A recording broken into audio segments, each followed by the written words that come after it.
పెట్టినావా? స్టోరీ పెట్టినావా? ఇవాళ మదర్స్ డే కదా, మమ్మీతో ఫోటో దిగి స్టోరీ స్టేటస్ పెట్టినావా? పెట్టే ఉంటారు ఖచ్చితంగా, ఎందుకంటే ఈరోజు సోమింగ్ కదా. రోజుకు మమ్మీతో మాట్లాడేటప్పుడు రెస్పెక్టబుల్ ఎంతమంది మాట్లాడతారు? అసలు నువ్వు మాట్లాడతావు మమ్మీతో? మమ్మ నీకు ఏం కావాలి, నువ్వు హ్యాపీ ఉండాలంటే నేనేం చేయాలి, నేను ఏం చేస్తున్నావు హ్యాపీగా ఉంటావు? అసలు మమ్మీతోని ఈ కాలంలో ఎంతమంది టైం స్పెండ్ చేస్తారు బ్రో? ఇంట్లో ఉన్నంతసేపు నువ్వు ఫోనే కదా వస్తుంది.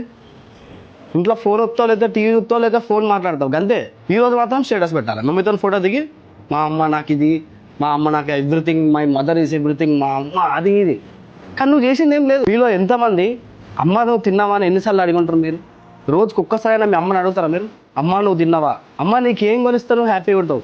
వాళ్ళకి పెద్ద పెద్ద కోరికలు ఏమి ఉండవు బ్రో, చిన్న చిన్నవి ఉంటాయి. ఏదో అప్పుడప్పుడు చీర కొనిచ్చడం, లేకపోతే వాళ్ళకి కావాల్సిన ఇంట్లో సామాన్, మనకు సంబంధించిందే. మళ్ళీ వాళ్ళకేం పర్సనల్ గేమ్ ఉంటాయి. ప్రతి ఒక్కరు ఇట్లనే ఉంటారని కాదు, కానీ అందరూ మాత్రం ఏదో ఒక టైంలో మాత్రం ఇట్లా బిహేవ్ చేసే ఉంటారు 100%. అమ్మాయిలకు టైం ఇద్దాం బ్రో, అమ్మాయిలకు కాదు. ఓకేనా?